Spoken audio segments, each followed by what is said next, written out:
我们季后赛可能会打 WE 的话，第4打第3的话，可能会我们有1-0领先嘛，但这样的话，我觉得也有可能会让我们太放松吧，所以我们自己还是要把这1-0想成还是0-0开局的吧。所以打他们的话，每条线的话，他们个人实力也很好嘛，然后我们去年也跟他们打过很多，现在状态的话，他们也在提升嘛，所以打他们的话，应该也是蛮不好打的吧。And that was Ming definitely saying, hey, we've got to come into this set imagining that we're 0-0 with WE. Game 1, that's exactly what we saw. They did not take any chances, any aggression, any cheese, any chance for WE to try to get back into it. And while the style was a bit uncommon for them, it ended up working out. Yeah, but just by the skin of their teeth, and more so off of the back of colossal mistakes from Team WE. Yes, Team WE have kind of been wounded and are limping into playoffs, you know, just barely scraping in, but we definitely expect better team coordination from WE than what we saw in game number 1. Just to echo the analyst desk, that wave management and that timing between the Mega Gnar and the rest of the sieging squad was pretty atrocious. They definitely need to tighten it up if we're going to go anywhere near 5 games this series. Especially if they need to try to bring down RNG, who are looking to be in top form. It was a slow, measured pace from them in game 1, and while the eyes of WE and their coach might be downtrodden as they make their way on stage, look at RNG. Their eyes are forward. They are looking at this next match. They are looking at their opponent as merely one more step between them and the inevitable LPL title that Uzi desires so greatly. I would like to see some mix-up from RNG, though, not just in their player substitution, because it is Let Me that's coming in over Zatai, but also in their compositions and how they're going to execute the map. Again, if this is your first time tuning into the LPL, that was not indicative of RNG. Personally, I have them as the true contenders to Invictus Gaming if they make it that deep into their playoff run, and it's based around their very quick tempo, heavy skirmish, 1-3-1 style. Not this 57-minute sleeping behind the wheel looking for the coin flip. 55 minutes, to be fair, but MLXG will still be staying in for this game, and we already talked about a bit of a style mismatch between Magic and MLXG. While the Gragas didn't have a huge impact in that game 1, he's still the kind of guy who wants to skirmish and fight the enemy jungler, which Magic has struggled with over the past few weeks. It's 8.6. When I saw that MLXG was on the starting roster, I was like, I'm going to get some Nocturne. Yeah. I've prepared all of my notes. I'm very excited for the Leona Nocturne RNG composition, and instead I get Gragas. And I understand, you know, it makes sense from a coaching perspective that it denies the dive potential, that it's able to reset those team fights to try to isolate a lot of the compositions that Team WE like to play. Please don't play Gragas again. Especially when you've got so many strong solo carries on your team. You can set them up to win with just a little bit more crowd control instead of repositioning with that cask, but we'll see what it's going to be in this next draft, because RNG with side selection in this game 2 have selected red side. So again, perhaps saving that counter pick for Xiaohu, knowing that Xie is the guy that you have to really worry about from WE if there's anyone. I mean, red side dominated the global playoff scene, especially in the European LCS, so shouldn't be too different here in the LPL. Just the ability to establish strong lanes by utilizing the counter pick on both secondary ban phase and initial ban phase is too powerful, especially for a team like RNG who have so many strong laners. Well, we've entered now into that pick and ban. We'll see what those counter picks are going to be, because WE looks like this time they're not getting that Rakan that they prioritized so early for Celestial in that game 1. So already we're going to have to see something different from WE, and it's the Zatai ban, the Swain ban away from Let Me and Xiaohu. Yep, shared champion pool. Again, the more specific differences between Let Me and Zatai really come down to play style and less about champion gates. Kai'Sa again. Again, the Kai'Sa ban. I mean, it makes sense. I don't blame them. I agree. She's very powerful. Should be noted that we're on patch 8.6, and this is hot-fixed Kai'Sa. Yes. 63 base attack damage and the increased mana cost on Acacian Rain, but still just as high ratios as ever. The panicked expression on Frosk's face when she saw the Kog'Maw hover. Instead, it's actually the Tahm Kench picked up right away for Team WE, so opening up the possibility for perhaps another late game carry like Varus or Kog'Maw. I mean, you might as well flash the Kog'Maw. This sounds like this is going to be a Galio Kench, Jarvan hyper carry combo coming out of Team WE, one of their most practiced compositions. Said in interviews earlier that they were hoping to bring more compositions, more styles to this match against Royal Never Give Up. Well, Karma is now the first pick for RNG. That can be flexed between both Xiaohu and Ming. They both played it, but it's because it's a read on Team WE. So they see the Ken, she saw the flash of Karma, you know what Team WE like to play. Karma actually has a really decent matchup into Galio, and you're also taking away one of those other versatile options for running a hyper carry composition. And there's the Trundle, so it's again saying, if you pick the Jarvan, I am going to punish you. Already RNG trying to put dampers on WE's desired team composition. We'll see how WE change up, seeing these two. Azir is currently the hover by Magic, but as the timer runs out, it's actually going to be locked in. Xie saying, let me carry, let me bear the burden of my team. And Caitlyn will be locked in for Mystic as well. Caitlyn, Uzi, as he is synonymous with Caitlyn. Yeah. Uzi and Magic, Mystic, wow, cannot read today. Mystic and Uzi have the highest win rate on Caitlyn. Got there. We eventually landed there. That's it. And the average for the split is around 50%. That makes sense for most champions when you spread out their win rate. But for Uzi and Mystic in particular, it is over 70% for both of them. Spectacular win rates on the champions. Of course, that means Uzi well prepared to play into that matchup. He takes Varus to look across from that champion of the Guinsoo's power spike, still just as strong as ever. And yes, Varus does usually get the better of the matchup here. Caitlyn needs to extend more for auto attacks to meet the trade, whereas Varus is just going to spell fling, so he can very quickly out-trade her and then disengage. He can also compete with a lot of her wave clear. So the thing that's interesting about this phase right now is we still don't know where the karma is going between Xiaohu and Ming, whereas Team WE, it's very clear who's still open. Magic and 957. It seems as though WE are going to try to limit down Ming a little bit more, perhaps looking to exploit that bottom lane, exploit Uzi, of all people. I also do expect that it is going to be Xiaohu taking the Karma in the mid lane more so than Ming, so I actually really agree with Team WE trying to whittle away the hard engaged champions from the bot side. I'd like to see them pay respect to something like an Alistar. That does mean that top lane has yet to be picked by both top laners, so Gangplank banned away from 957. He's still got that Gnar open. And for the final ban of Team WE, what could be the last ban of the 2018 LPL Spring season against RNG, how do they try to balance this out? Before we focus fire into Team WE's last ban, which is going to be the Scion, I do want to focus on RNG's ban, taking away the Camille. 957 has this reputation that he sometimes picks up champions in scrims and suddenly they're just perma-banned competitively, even though you never get to see them on stage. It happened with his Kled. He finally got the Kled at MSI, but before he made such a statement on the champion on that stage, he had never gotten to play it in the LPL, which is perma-banned away. We have seen his Camille, and it's been pretty average, very hit and miss, and so I think it's very interesting that RNG are extending these bans like Camille towards 957, unless he's decided to pick it back up in scrims and has changed opinions on that. We'll see if we get the chance to see that Camille later on. We'll reevaluate the series, but Frost, we've got an Ornn locked in for Let Me, so counterpick will go to 957, and that does mean the final pick for WE will be their jungle to round out their composition, as that was pared down slightly with that Camille being taken away if Magic were so inclined to play the champion, but it's actually with Smiles on Mystic and Celestial that they lock in what could be their last champion. Sejuani again, the hover. I mean, she makes the most sense here. You're looking at a Trundle.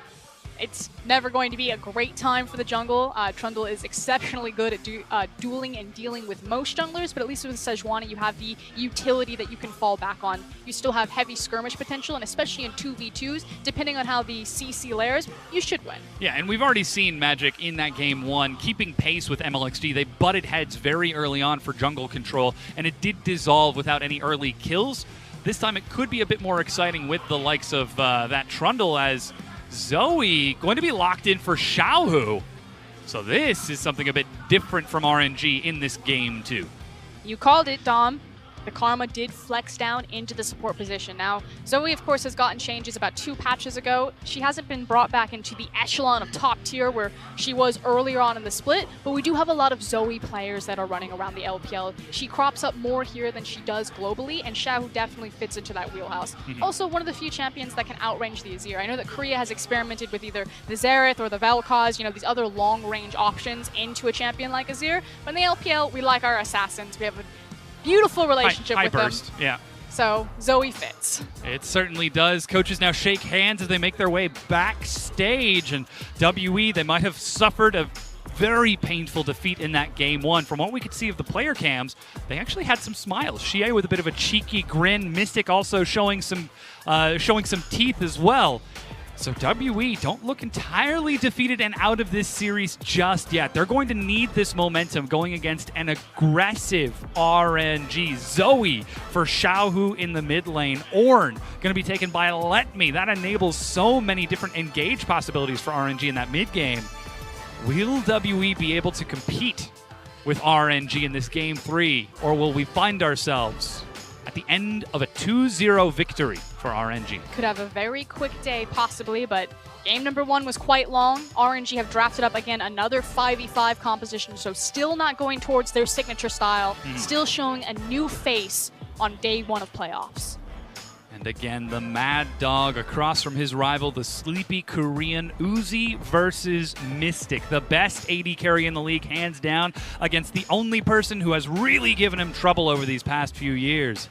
And while Mystic seems to be in form in this series, can he match Uzi as WE load onto the Rift for what could be their last game of 2018 LPL Spring?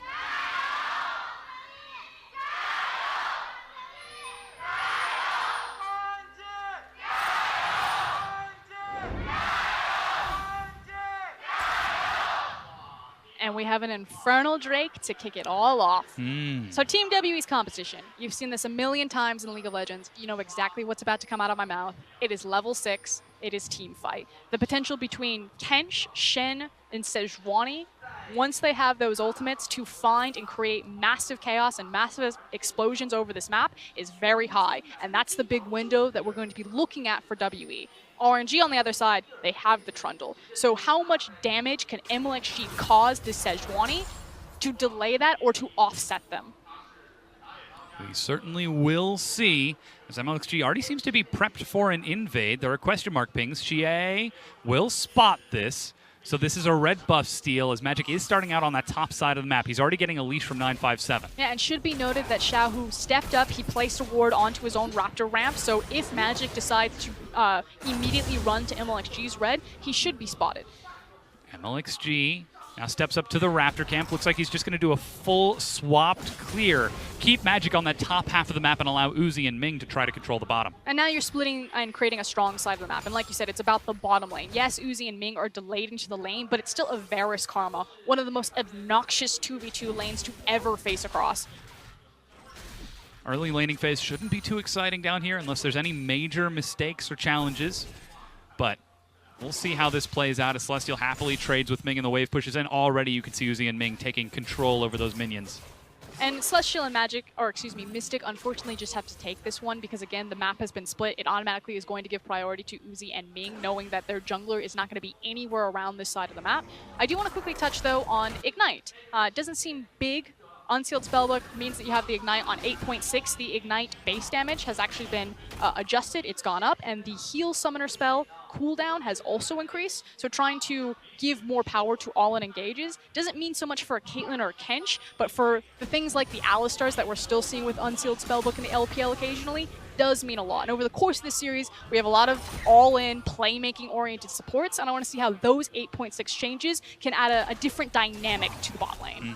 We'll definitely keep tabs on that. Already a lot of movement across the map as Magic will go for a secondary invade to take the red buff away from MLXG, who did already secure the other. As Xiaohu happily clears out this wave in the mid lane to match with Xie.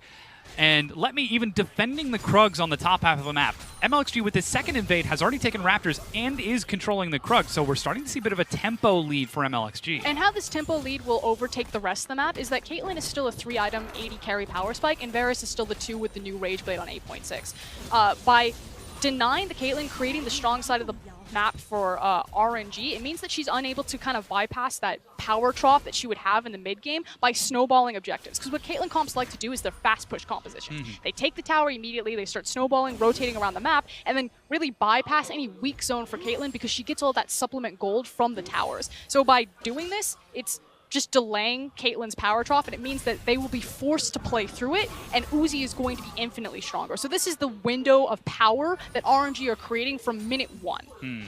Already RNG setting the pace in this game 3. They let WE run the clock in game 1, play their own game style and drag it out as long as they like. But now in game 3, it's RNG who are saying, no, this time you will see what happens when we set the pace, when we set the tempo.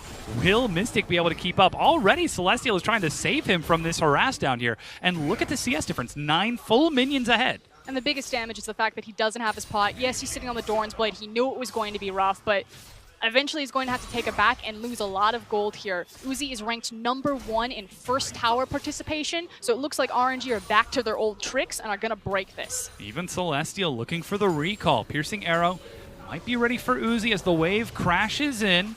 There's no support, and immediately teleport from Celestial to get himself back onto the map. This is just such a difficult situation. You saw the stats for Xie on that Azir. Well, certainly he's 4-1 with a 20 KDA, but he's going to need to drag the game out quite a bit if he hopes to match Uzi's current power spike. But naturally, taking a teleport like this means that he doesn't have access to either a defensive or an offensive secondary summoner, which is why Magic is having to respond. Not only because they're continued to be chipped away, but now having the TP, if there is an all-in, if there is a 2v2 or a 3v3, Magic and Celestial already have to see that pressure.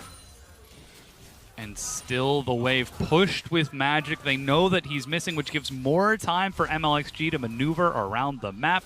Already 200 gold ahead, another 200 gold lead for Uzi, and then another close to 200 gold lead for Xiaohu. So we're already starting to see RNG pick up some advantages. The recall has been completed as the cannon wave crashes. And look at how important the pots are. Hold on. Xiaohu. There was a ghost using pot. that, yeah, using I got spell excited. thieves. It was Zoe. I was Zoe. like, That's hear the spell proc. Smite will allow Magic to take his Raptors. But back to Mystic. The fact that he had enough gold to look for the BF sword, but opts into the boots because A, he's in a heavy poke lane. He wants to be able to sidestep that. The attack speed is still a great stat for her anyway, but it's valuing the pots. He needs to have health potions to come back into that lane to just deal with the Varus and Karma. And like we said, early Infernal Dragon, they split the side of the map, they create strong side bot side, RNG, Varus, and Karma force WE's bot lane out and give them the free early access to Infernal 6 minutes in. Yeah, and WE seem to have nothing they can do to deal with it. Magic was spotted elsewhere on the map at that Raptor camp, makes his way over to finally control his own juggle, and RNG happily just take the Infernal, knowing that he's nowhere to be found. The next dragon, as you just so happily emoted, is another Infernal. Everything is coming up RNG in this game too. Are you feeling 3-0? Because the thing is that Dragon's going to spawn at 12 minutes in, and Uzi is going to be massive with the initial power spike, and Mystic is not going to be. So they need to stall out and make sure that RNG don't have, free access to walk up and take it on spawn again, which means Magic needs to send help here. Now, good news, he's level 5, so they are creeping closer to that big level 6 explosion that you should see from Team WE's composition, but they need to make it count. So it is going to be Magic who enables WE to stall out after that second Infernal Dragon spawns. Has to be. Because if they get back-to-back Infernals this early on, and then Varus gets his power spike, they're done. And that's where we look at the composition for RNG, Trundle and Zoe. If ever there's a way to keep a Sejuani out of the lane, Sleepy Trouble Bubble and Pillar of Filth. If Xiaohu can control that mid lane, that becomes even scarier, and still MLXG is tracking the Sejuani around the map. He's got Smite, level 6, and red buff denied. Ah, that's gotta hurt. Magic didn't even try to fight for the Smite. And now Trundle has more access, complete control of the backside of the Dragon Pit, and is going to continue to just sit in this top brush. And again, Celestial has Teleport. He doesn't have an Exhaust, he doesn't have an Ignite, so even in this 3v3, especially with Sejuani only being level 5 and Trundle being level 6, there's nothing that they can do. They just have to watch themselves lose this lane. Now level 6 was just picked up by Magic as he ticked over on those Krugs, but MLXG is still just sitting there. He's waiting for Mystic to take one step too far. Chains of Corruption, the target's Celestial. He shields up. Engage from Magic, but he's outside of the turret range. That's the Good Pillar trap. of Ice. Celestial goes in, but that's the Shen stand united. Let me even joins. Call of the Forge God, the target's Mystic. He flashes, but saved by Celestial. Teleport from Xiaohu. He's got Flash and Paddle Star. He's getting there late. There is no reason for RNG to force this. Xie is also on the way with the Azir. RNG, you've already won the war. Take the tower. And that seems to be what they're doing. As 5, they're pushing onto it. Xie is there. He's got some wave clear. Sleepy Trouble Bubble as Magic in the front, separated from his team. Xiaohu goes in for some poke while Uzi continues to fire across onto the turret. Let me leads the charge. Just a Spell Thieves, ladies and gentlemen. Hold your horses. First brick split amongst all 5 members of RNG. And now we can start unlocking these lanes, rotating them around. Credit to Let Me, a very early teleport to make sure that he immediately matched Shin's Stand United. And look at those gank stats for MLXG. 35% of the time he ganks bottom, 33% of the time he ganks mid, leaving a remaining 30-ish% to that top half of the map in the enemy jungle. But still, like you said, the map has now been opened up. There's 3 full minutes before that Infernal Dragon spawns, allowing Uzi to farm top, finish that Guinsoo's before he heads bottom. And the big problem is that Team WE are still just going to lane assign themselves into losing matchups. You know, Mystic and Celestial are going to walk up here, and they're going to be in the exact same position that they were on the bottom side. So if the lanes remain stagnant like this, if Magic is unable to impact either side lane or get things snowballing, we're going to continue to see them passively lose the game. There's nothing that WE can do to try to turn it around if they continue to be tracked down like this. Already, RNG are setting up aggressive vision on this side of the map. Actually, I will say this. Because of where Uzi is in his breakpoint, I'm normally used to seeing Uzi get the... Finished Guinsoo's at this point? Exactly. That there's actually a small window where Caitlyn's going to be okay for these trades just because she kind of has an even back with completed boots as well as pickaxe. Because the Rage Blade's itemization is still so variety bucket. But Ming is going to try to see to that as he looks for some extra damage. Still, they're fighting over vision, fighting over the opportunity to harass each other. And we painted this matchup as Uzi versus Mystic to be the defining factors of the WE RNG head-to-head clash. But that's not the case. It's the collective teams rallying behind their carries, not playing exclusively around them instead. Though MLXG might be looking for it. Xiaohu doing something similar as he's just firing shots as Xie runs for cover. I swear that Sleepy Trouble Bubble went right through, right between his eyes. It was the cape. It went underneath the cape. Doesn't have that that booty? Tragically, no, birds do not have a lot of booties, though I'm sure Becky would have something to say about that. I was going to say, I've seen that sweetie. No peacocks in this game. It's the sunbird instead from Xie. The golden chicken. That's the one. Yep. But now 60 seconds for that Infernal Dragon. Guinsoo's picked up, and Uzi's actually heading up towards that top half of the map along with Ming. We'll see if they redirect down there, or if RNG want to continue the laning phase. And here's the interesting thing is that he's heading back up topside when the Infernal Dragon is spawning in 50 seconds. So I believe that means they are going to try to force this tower as opposed to prioritizing that second dragon, even though they do have quite an item power spike in their hands. Also would give them access into the Rift Herald, which against an Azir as well as a Sejuani, it's almost mandatory to break that mid tower, and that's where the massive stall will come in from Team WE. So many times LPL teams will be unable to snowball games because of their inability to crack mid.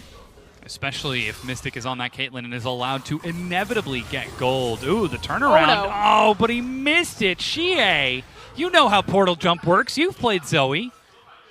You can't get away with that. Xiaohu takes a favorable trade. Even Magic goes in as Celestial still trades with Ming. You could see it on Xie's face. He knew where he messed up, so it's fine. We'll let it go. Look at how that frees up MLXG on the bottom half.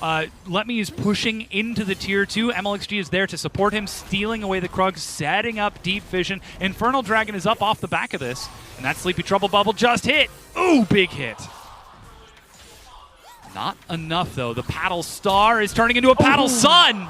Xie has to get out. Because Xie doesn't have access to Flash, doesn't have access to his ultimate, and now has lost so much of his health, it may mean that RNG get to break mid-tower without even needing the Rift Herald there. So massively misplayed on an individual point from Xie to put his team in this type of situation. What's it going to be, though? RNG, they've taken that Infernal Dragon. There are pings, or sorry, the red buff. Now there are pings onto the Infernal Dragon for MLXG. Trundle can just do it by himself at this point, and so RNG are going to continue to lock down the lanes. There's a massive wave so they can see any sort of information as well as great vision line on the entrance of Magic's jungle, MLXG is completely free to do this and leave his lanes isolated so they continue to win. Oh, they're looking for a fight, and Magic completely misses. He's snared as 957 joins the fight. Uzi already flashed. Xie is free firing, but he has no flash to catch him. The slow, and that's Uzi walking away. Ming overextends, flashing through the jungle, saving private support for RNG. Inevitably, this is going to be first blood. Look at Ornn. He's hovering that teleport. Ming is actually still running for this. He's going to go through 2 turrets. 957 will be the one who heads him off, but first blood goes to Mystic. So again, a very delayed first blood, 13 minutes before it falls down. And what I was saying is that Ornn was left alone with this tower, and even though it is Ornn, he's not the fastest split pusher, he was able to get pretty significant chip damage on that structure. And the Infernal Dragon was taken by RNG during all of that. One job, guys. All it needs to be is one. Still, Magic, he did try to open up the map. He seems to have had a bead on what MLXG was doing, didn't try to contest his red buff or his Krugs, instead forced a fight with Celestial. And these are the 2 rookies for WE, trying to open up the game back for their veterans to allow them to carry, but just wasn't enough with that first gank, even though it did yield them a kill. And then likewise, Xie being punished for missing his flash ultimate, then not having the key spells to try to punish Uzi's positioning. The fact that Uzi got to power walk out of that situation. Yeah. Walk, don't run to the nearest exit in case of emergency. Xiaohu, along with MLXG, this could be the siege that breaks down that Tier 1 top finally. Mid-tower should be their priority. I think MLXG is actually just here to make sure that there's not an immediate collapse, so create a safety net for his team if he has to collapse to them, but more importantly, place down this vision. Xiaohu has been so consistent with landing these long-range spells and this damage on Azir here. Like that one. Even the Proto Belt, Xie fresh out of base, and now he's below half health healing up. Which means that even though Azir has the blue buff and this tower shouldn't be broken, it will fall. He's still hovering in that mid lane, perhaps thinking that he might be able to dodge the next one, but that very well could be the death of him, especially if Let Me. What's he building? He's got the Frozen Heart. Finishes off Merc Treads to get there even faster, though he does take some time. Magic, misses the Glacial Storm. Xiaohu walking it off. That's going to be the Emperor's Divide, putting him on the wrong side. He's retreating. Ace in the hole is not enough. Saved by Ming's Airy to keep him alive. That was so good. Oh my god. And RNG are just denying WE everything. Oh boy, Xiaohu, it has been so long. We have not gotten to see him play like that in such a long time. There's a reason why we say that Xie is the second best mid laner in the LPL right now, but Xie is just looking all out of sorts, completely outclassed by Xiaohu. So many sidesteps, wastes and absorbs so much attention from Team WE. And now the weight of an entire season is on top of Xie, Mystic, and 957, the veterans of WE, and they're about to be dove. The wave is cleared, and MLXG just turns right back around. That's going to be 957 joining the fight. He doesn't have Stand United just yet. Lands the Shadow Dash, and Uzi goes down. Still no flash, as MLXG from behind has to flash the trap, trying to protect his carry. Might have been a bit overzealous from RNG to defend, but they will break the Tier 1. Yeah, RNG were just committing to the wrong side of the map. As soon as that TP came through, they needed to disengage, and now caught again. Yeah, Shadow Dash to deny it. Look who's on the way. Xiaohu is trying to catch up. As he races to the top half. Sleepy Trouble Bubble. He actually caught Mystic there. Paddle Star still hits the AoE. That's the lollipopping effect, ladies and gentlemen. That massive AoE. Bend it like Beckham over here.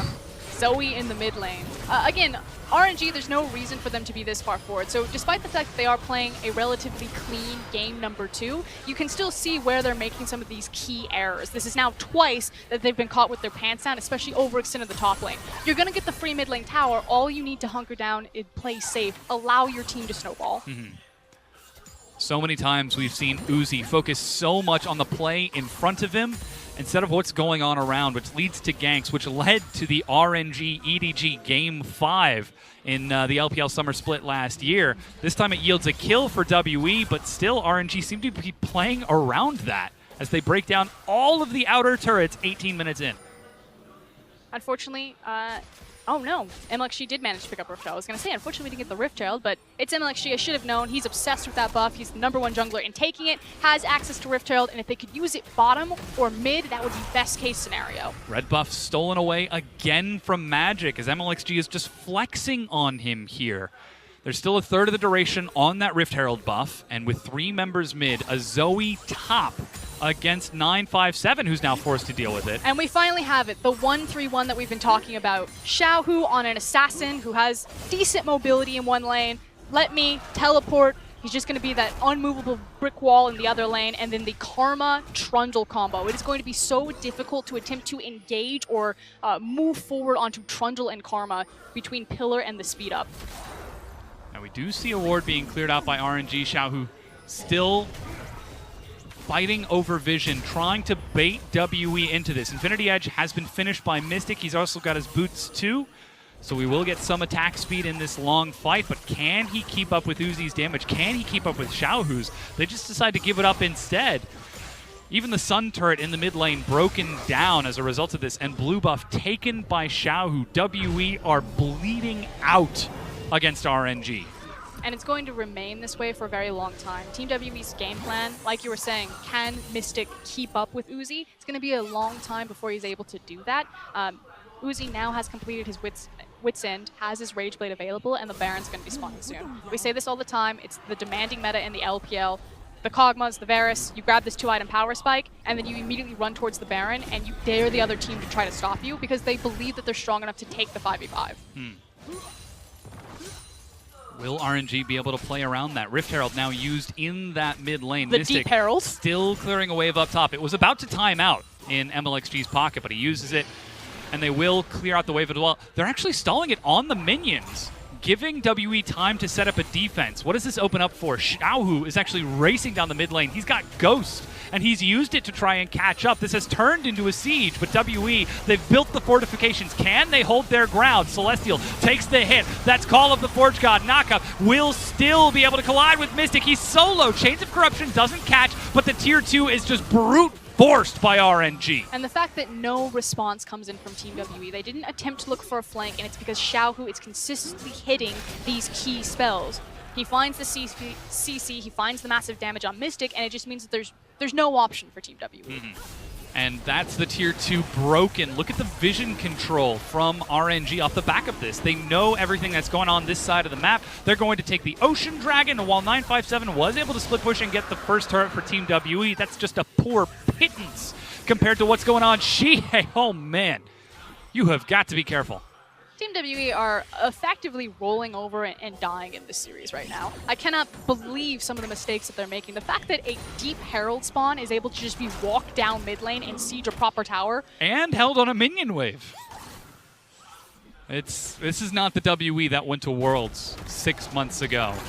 And at some point, some trust needs to be extended to Team WE. They've shown case that if you give them nobodies, they will make them into somebodies. They've made Xie and Mystic and 957 household names, not just domestically in the LPL, but internationally. So there must be something to Magic and Celestial that I haven't seen yet, but I have to trust the organization. But this, they keep playing like this is not going to be their split. Possibly Worlds, but it is an uphill climb right now. It certainly is. RNG, though, they've already got their eyes on MSI with the way they're playing in this series. With the way Xiaohu in particular is playing as well. Oh, yeah. He, returning to that World's form at what seems to be the drop of a hat the moment they get into playoffs. Definitely slumped a bit over the course of the LPL. Has been ramping back up, but hasn't been the Xiaohu, the little tiger that we expect him to be. So nice to see him pull up the Zoe and just really flex on RNG. And you can't even see it displayed in his scoreline, but he has been the difference maker. Controlling not only Xie, but also Mystic and Celestial. Even 957, anybody who finds themselves facing across from him in lane takes a few hits. And that's where it starts to get scary. The assassination, 957 over the wall, is going to retreat away from MLXG, but Letme is ready to catch up. Will he use that Call of the Forge God? Nope, just decides to farm it instead. Doesn't have vision, knows that Tomkinch. He used his ultimate? He did, yes. That was Celestial using the Abyssal Voyage. Interesting. But now they know that 957 is back in base, or at least holding that minion wave, I should say. And the siege will continue. They don't even need to walk to Baron because Xiaohu has been... How did he hit that? So on Celestial! He's going to be caught up. Chains of Corruption, they take Celestial instead. Good cleanse from Uzi, as he does already have a QSS, even a flash. A Xiaohu lands another, but it's not enough. The heal from Mystic keeps Magic alive still, though. The Sun turret goes down, and RNG, they've got a wave prep bottom. That is Celestial forced out of fight, trying to correct for Mystic's mistakes. Mystic has no health. Now Shin is left out to dry. The no one is coming. continuation, subjugation, Ice Pillar, and Uzi firing down. Ming will steal the kill, but it hardly matters. Xiaohu over the wall. Don't you dare, Xiaohu. Tosses it to zone away instead, but that's another tier 2 gone. 5 turrets to 1, Frosk.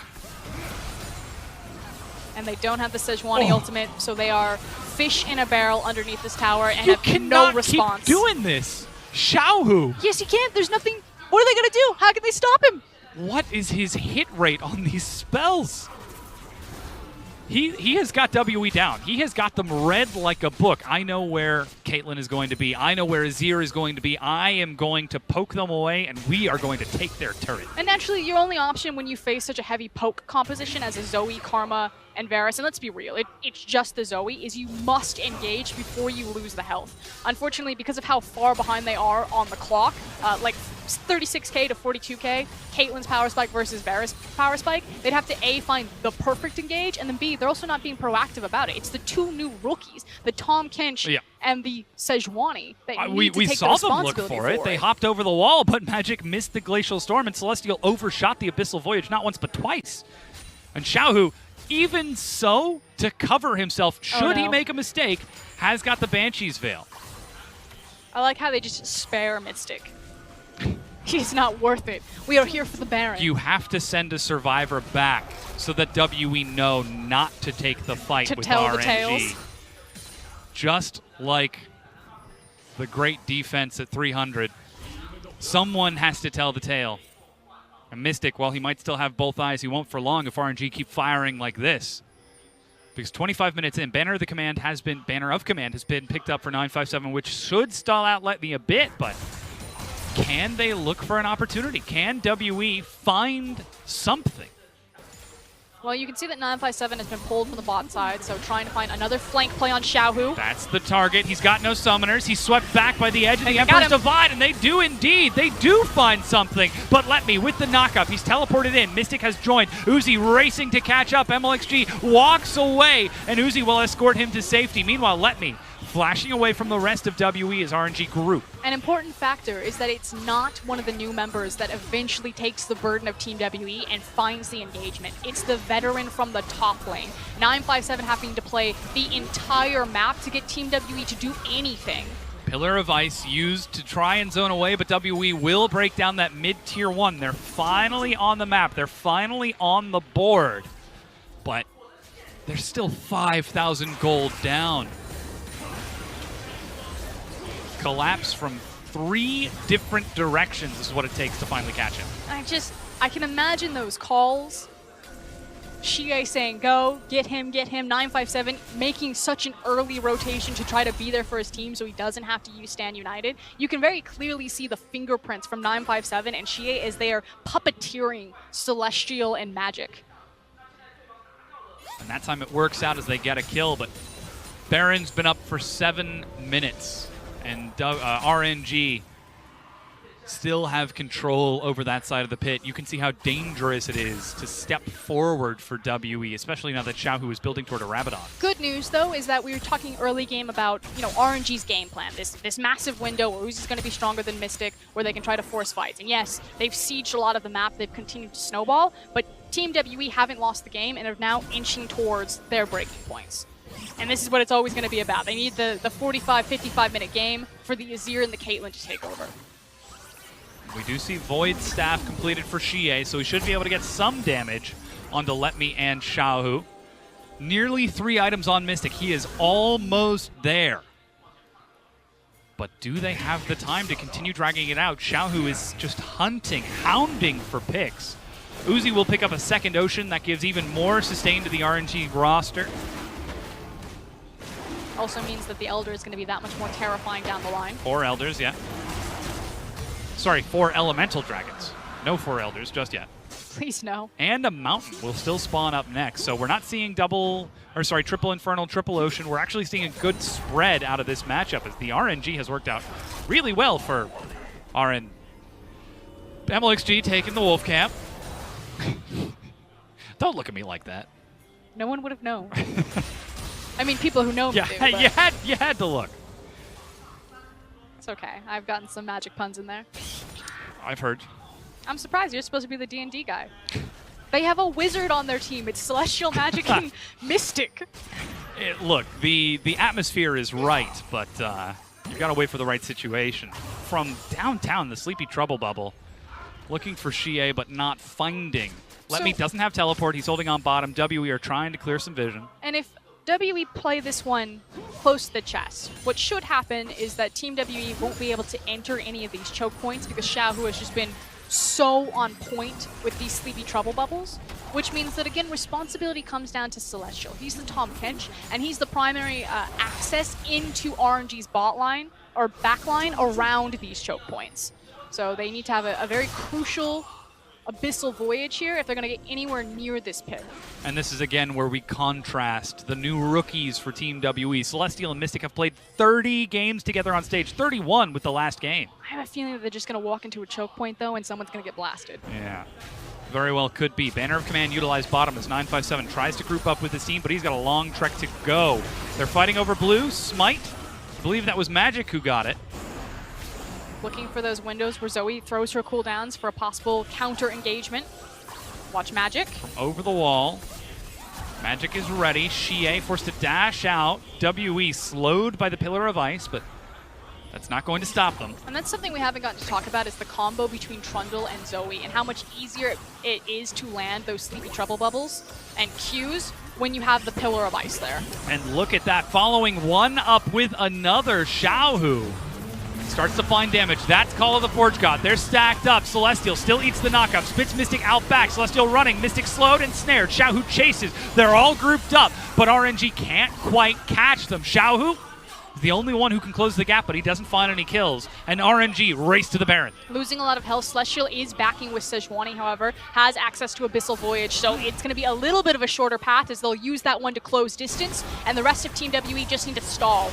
That's the Abyssal Voyage. They're all the way at the blue buff. 957 starts walking forward, but Baron down to 3,000 health. Here comes Magic. Frost Armor gets him into the pit. Baron picked up at 6 health. Xie goes low. Xiaohu nearly gets the kill, but it's a fight on two fronts. Uzi walking forward, firing wildly, just burns through WE's health, and an immediate near ace.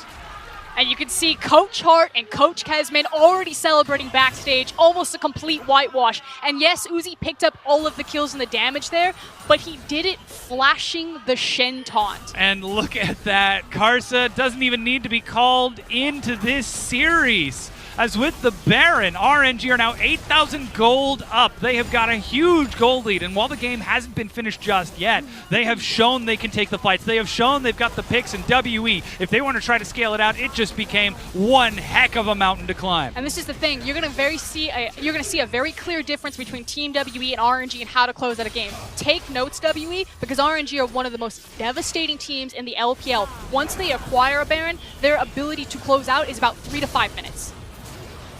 This is that fight at that Baron. Mystic steps forward, but so does Uzi. And again, that flash at the start of the fight to get Uzi back into position so he can walk forward and be confident to make those plays. Good layering of CC from his team. Beautiful pen for multiple Team WE members to be locked against that wall. Let me with a 3-man knockup to just set up and serve the carries of WE on a golden platter to Uzi and Xiaohu.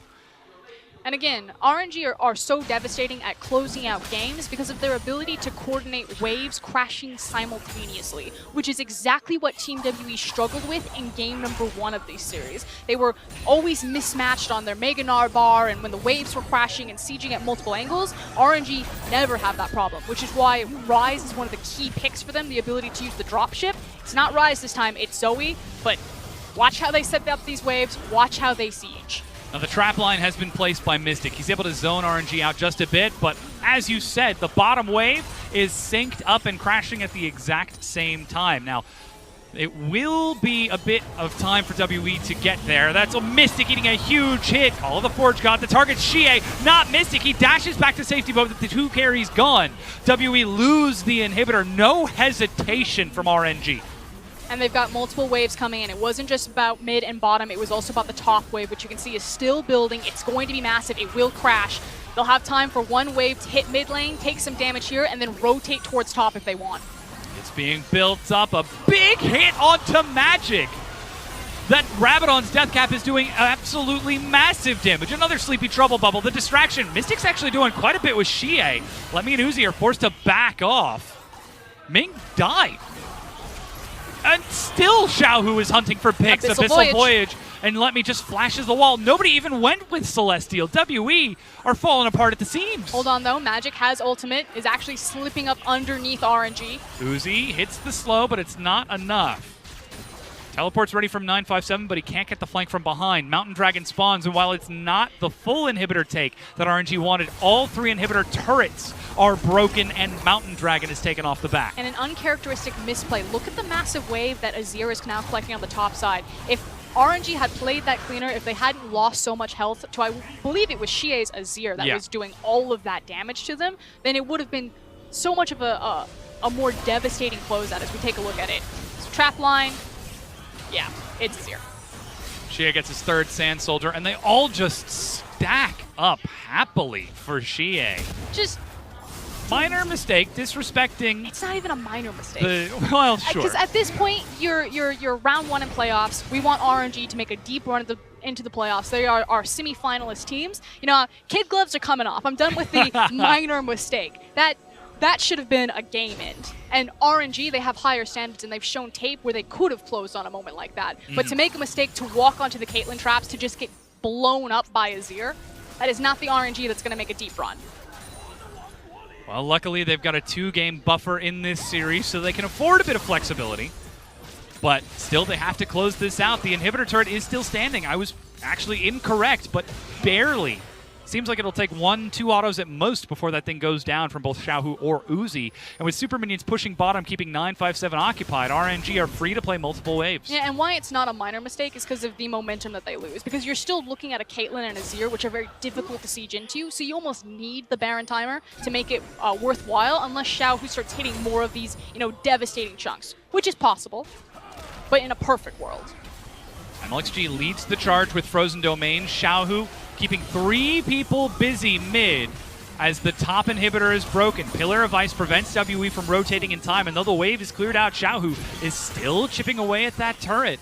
One more empowered auto from his, what do they call it? Spell Thief? More sparkles? Yes, more sparkles. Always more sparkles. That's what really gets you. If you don't play Zoe and then you face one, you think that the damage is really going to come from the paddle star? Yeah, the Q, but it's also that empowered auto on the more sparkles when she uses her ultimate. That hurts. And that's it. The turret is broken. The final line of defense is at the Nexus for WE. Their 2018 spring season has only 2 turrets. Well, all right, calm down, Xie. 2 turrets, real turrets left. But again, the issue is that it stops here. It's still very difficult to siege in unless Xiaohu finds these hits, which I guess I should just give him the benefit of the doubt. He's actually just going to hit everyone. Yeah. It's not going to stop here. Team W are going to continue to bleed out. He's got double Ocean, double Infernal. The Sun turret is broken. Now it's down to 2 turrets left for WE. And the final inhibitor standing is under siege. No trap line is able to be set up by Mystic. Are they going to Ornhorn and just try to end? Oh, no! The Shadow Dash missed. That's Flash missing from 957. Uzi immediately steps up along with MLXG. Mystic eats the slow, and the split push is successful. They pull WE apart enough to break down that final inhib turret. Xiaohu lands the Sleepy Trouble Bubble. This is RNG. They've had enough of WE. They've had enough of this series. They forced the fight, and while they don't have the kills, they've got enough to force them back onto the fountain. The minion wave is cleared out by WE. And here it goes, down to the final Nexus turret. Xiaohu still just leaping forward time and again. What will stop RNG? Could it be an overextension? They cover Xiaohu as he steps back forward. Redemption to top themselves off. And you can see in the front, it's one tank versus another, but that's 2 dead. Uzi has got more than enough shred to burn through. And despite the constant regeneration, RNG still prove they've got more stats. The Nexus turrets are broken. And Mystic eats a Trouble Bubble and goes down. Solo kill Xiaohu. Uzi still alive. This is just RNG flexing on this point because they're taking the Nexus and they're taking the series. They are superior over Team WE. just rolled over on top of them. Xiaohu, if he doesn't get the MVP, I would be shocked. That Zoe performance, the fact that they were able to siege into a Caitlyn Azir this late into the game without need for Baron. Yes, they timed their wave, so it was multiple points, splitting apart Team WE's composition. Yes, Team WE's engage responsibilities on Celestial Magic were on the rookies, so they didn't have the experience to find the correct gauge when needed. But Xiaohu found key targets time and time again, threaded the needle, bent it like Beckham, destroyed Team WE. And that's simply a miracle MVP performance that just changes the game. You look at a composition, doesn't matter. This is the Xiaohu that we saw at Worlds. This is the little tiger with a big roar. And they get to take a bow in front of the hometown crowd here in Shanghai as RNG. You could see when they were shaking hands with WE, there were smiles down the line. Though this is the end of WE's run until the summer split, they've still got a lot that they can take away from this. We've already credited their organization with the ability to take talent and make it grow. But what happens, Indiana? What happens, Froskuren, if you already have 5 spectacular players? Then you just need to prioritize your macro performance. There were still mistakes made from RNG. It was just that difference of a skill gap between Team WE and Royal Never Give Up to be punished on it. But waiting deeper in the bracket as RNG will now advance into quarterfinals are Snake Esports and Invictus Gaming. It's still one hell of a road to the finals. The first test has been passed, and there are still 2 more to go for RNG before they return back to the finals. Can they continue this momentum as they rise forward?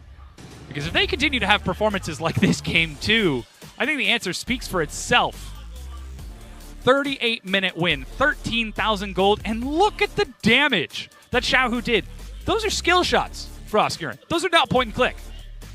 Showcasing why Zoe is still a favorite pick in the LPL. Like I said, we've got a lot of Zoe players running around. We didn't care about the nerfs. She disappeared for a little while, but about 2-3 patches ago, had some quality of life adjustments, and she's back at it again. If that's all Xiaohu needs, then quality of life adjustment every single mid laner, and then let him just run rampant over whatever opponents that he has. It's just, I'm frankly just a little bit disappointed in Team WE after this performance. You know, it was good for them to make the playoffs. Yes, they're playing from, you know, the back foot, not having access to Condi and Bin, having Celestial Magic, trying to groom up this talent, but there were a lot of errors that went unforced. We do get the chance, though, to celebrate that we did see 2 rookies come in for WE, and in their first playoff game show a strong performance. Magic going head-to-head with MLXG. This is no small thing. MLXG is known for dominating his opponents. And the question then is, do RNG continue with MLXG across from SOFM? Because that would be the next opponent, or is Karsa waiting in the wings? Alrighty, looking forward as ever. Still, though, it's time for our analysts to break down what happened in that series. Thanks, Simon. We're going to kick it off from what you guys were talking about right there. Because Zoe, that pick, you know, put someone to sleep, had a star go that way, come back, and bang, just hit everyone on the desk. Because that's what Xiaohu was doing the entire time. Yes. He was very annoying. He was a nuisance. It's like fish right now. I honestly don't know what else to tell you. I feel like the MVP performance is, if it doesn't go to him, I'm not just going to be shocked. I'd be upset. That's how well he played on the champion. Yep.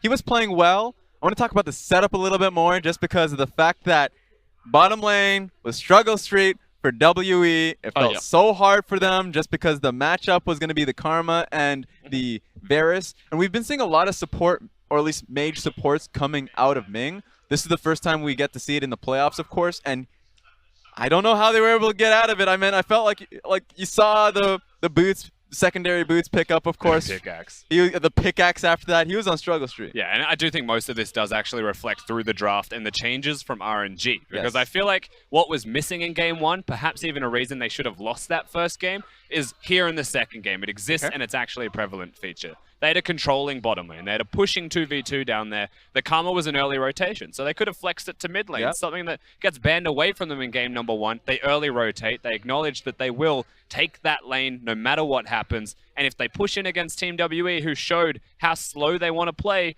then you just take the turret. And you go from that turret to the next lane, swap lanes, take the turret in the top lane. And that's a very simple recipe for RNG to have an early game lead against WE, which stylistically should give them the victory. And here's the thing about that, because it wasn't just the bottom lane, it was the mid lane as well. I mean, week 1 we knew the Azir versus Zoe matchup to be Azir pushes in Zoe, and Zoe can't do much about that because she pushes through the wave. But it's a minion dematerializer Zoe versus an Azir that's never going to have the opportunity to do that. So it was just that every cannon wave, Zoe had the pressure, and she's going to be able to push in. There's not a lot of opportunities for WE because of their composition to have push early. And unlocked Zoe to do just this. Time and time again, getting constant Sleepy Trouble Bubbles and Paddle Stars to lock down crucial members of the team. And honestly, it's upsetting to watch most of the time with the amount of work that Xiaohu's able to do, because he actually hits all of them. And in crucial team fights, he still hits all of his skill shots. Immediately, Xie gone from the start of this one. And then the rest of the team's able to work around him. And that's the thing in this game, you know, the team fights are happening right now,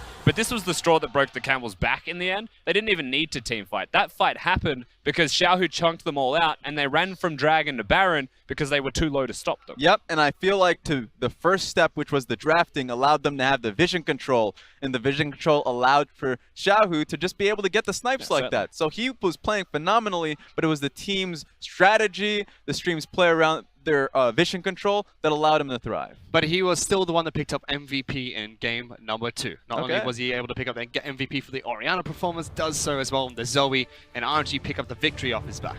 43% of his team's damage is a poke mage, essentially, in there. And like the poke, it's not always going to connect to Zoe. You're hitting them and you're missing them. And the idea is you hit one, and then you're able to change the tide of a fight by preventing the fight from happening. Well, he was everything. He was the team fight. He didn't need to have one because he was hitting everybody. Yeah.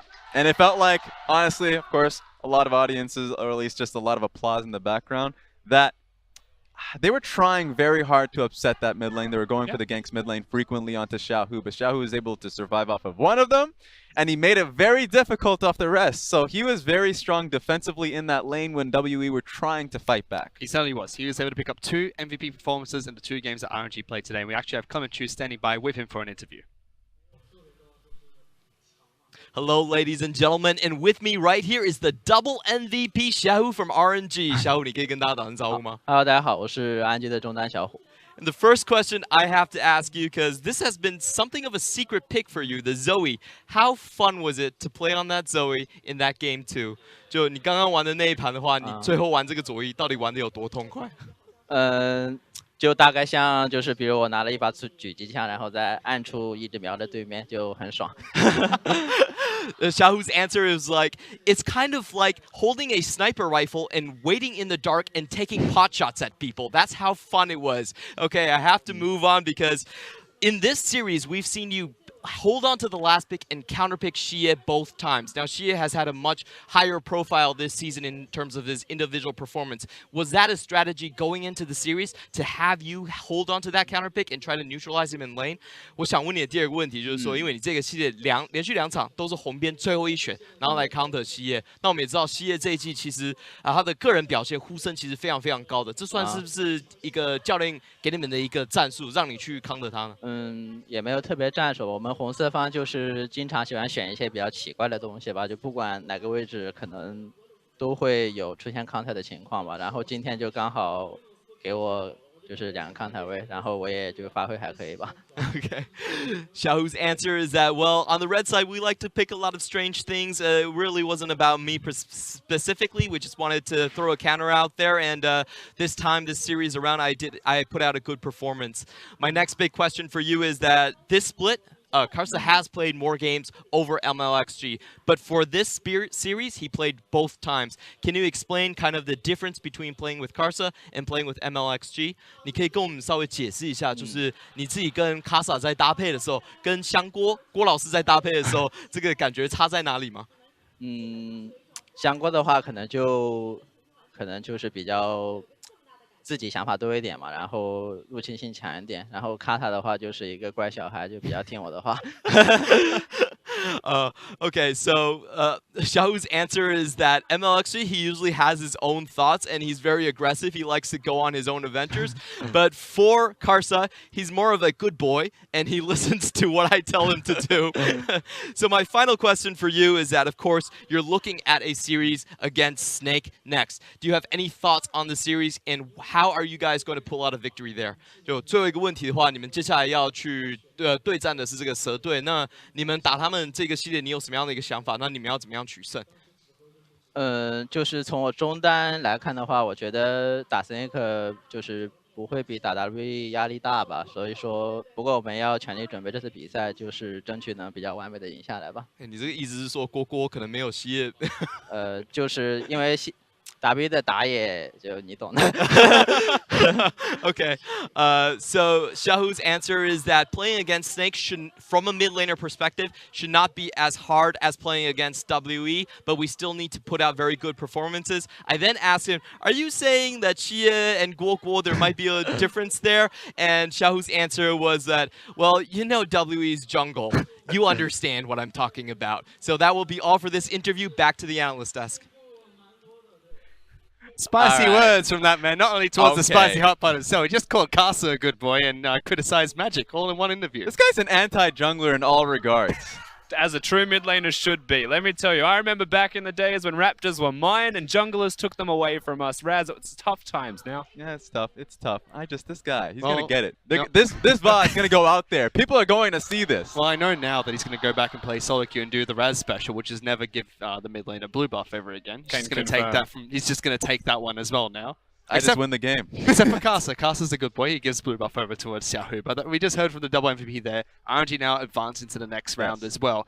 What are we looking towards as their top lane jungle synergy? Because Xiaohu spoke of the differences between their junglers, but we know that moving internationally, they can only bring one substitute with them, so eventually they have to find a solid roster. Yeah, I think that Zatai has generally, of course, he has the stronger experience between him and Let Me. Also has wealth in terms of pool, and if there's a new meta, he picks it up very quickly. So currently I'm siding beside Zatai if that's the case, and MLXG versus Karsa has different styles, so I can see them bringing the junglers. There's a chance that you would take both junglers because they are so different in style, and then you would just choose the better top laner on the day, and you may take them across. However, I personally said that my favorite roster from RNG is Let Me with Karsa playing, because I think that Let Me is a more stable type of player in the top lane, where I feel like Zatai has definitely got higher highs. He's still a little bit inconsistent, again, relearning the role for like the 4th time, how many times he's swapped positions. And I just think that Let Me, the consistency is more needed from him. Well, before we move on here, final thoughts about Team W, because it's the end of their spring season. They will not be moving into MSI. We will not be seeing them at Rift Rivals. Next time we'll see them play will be during the summer split. We heard from Frostgren at the end of game number 2 saying that WE is an organization that pick out their players and it's more of a family team. They work together to try to build up new players and they don't necessarily replace them just off a whim. Are we going to expect Magic Celestial to stick around, and what can we expect from them from summer season? I would say very likely unless if circumstances change, because the spring split circumstances changed for them. They were expecting to bring in their core lineup from Worlds, and it didn't happen for them. So a lot of it is just going to be rookie building. Magic showcased that he can get better as the split went on, and the same case for Celestial. I actually thought that Celestial played well for himself throughout the split. So for the summer split, it comes down to continuing to practice, get the grind on, find yourself back into playoffs, and hopefully make the grind once more. Hopefully getting to the finals. Yeah, I think the WE should take away from this split and just be happy that they made the playoffs. Right? They had to get rid of Condi, and I do hope that Condi comes back. I do hope that Ben comes back. But if they continue with the same roster that they have right now, they should be happy that they managed to make top 4 in their conference and continue that momentum forwards and just have a better summer split. Aim to make Worlds. Now for RNG, they are going to be moving on into the quarterfinals of playoffs. That does not secure them a spot at MSI just yet, and it also crucially doesn't secure them a spot at Rift Rivals either. They still have to win one best of 5 to get their first international representation. Yeah, one thing I would like to say is that going up against Snake, RNG in this set showcased that they can team fight. Snake is a team fighting team. Snake right now are in a rut. They're having problems, especially in the early game, because they can't really take down those turrets really early on. And unless if SOFM has the early game advantage, or at least the tempo for himself, they falter. So right now, I feel like RNG have the heads up on. That's the thing, though. I feel like, from what I hope Karsa plays. I'm just going to say that. I'm going to put it out simply because the way that MLXG played today, you don't do that to SOFM. If he sees you come at him and you get like one of the Raptors, he's following you to your Raptors and he's taking them away, and then he's just winning the whole map. So there's just, you have to play more cerebrally with more respect in the jungle role. And I don't think MLXG can do that, or I think RNG will lose if they start him. There were definitely a few mistakes made by MLXG. This series was just not punished at all. Going up against SOFM, you can't do that. No, you certainly cannot. And it'll be the first time that we actually see Snake leave the Snake Pit. Moving here moving here to the Superman Mall, the LPL Battle Oh. Arena, to go up against RNG as well. We'll have to see if that affects them in any way. That is going to be played on April 14th to 15th, so this Saturday as well as Sunday. But we still have one more game to go during round 1, which is going to be BLG taking on Jingdong Gaming. That's the match we have tomorrow. And we came into today saying that RNG should be the heavy favorites. We all predicted RNG to win. Tomorrow, I do think, is a fairly reminiscent affair to what today was, with BLG being the favorites coming into that one, being the rightful 3rd seed, you would say, in the battle of the 3rd and 4th seeds. Yeah. And I would expect a strong showing from BLG, but Jingdong are the wild cards. They could bring anything, and they could bring a storm. Yeah, that's always the big point, is the fact that Jingdong coming up with the Jinx, Loken coming out at the end of the split and showcasing that they can play around him. That's phenomenal. That's fantastic. But BLG can end it early with the Chieftain and Mole combination. I mean, BLG have been looking good recently. With the Chieftain Mole being added to the team, they not only have early game now, but they still can rely on their late game, especially with Amazing J. He was an MVP nominee for this split. He's had a fantastic split.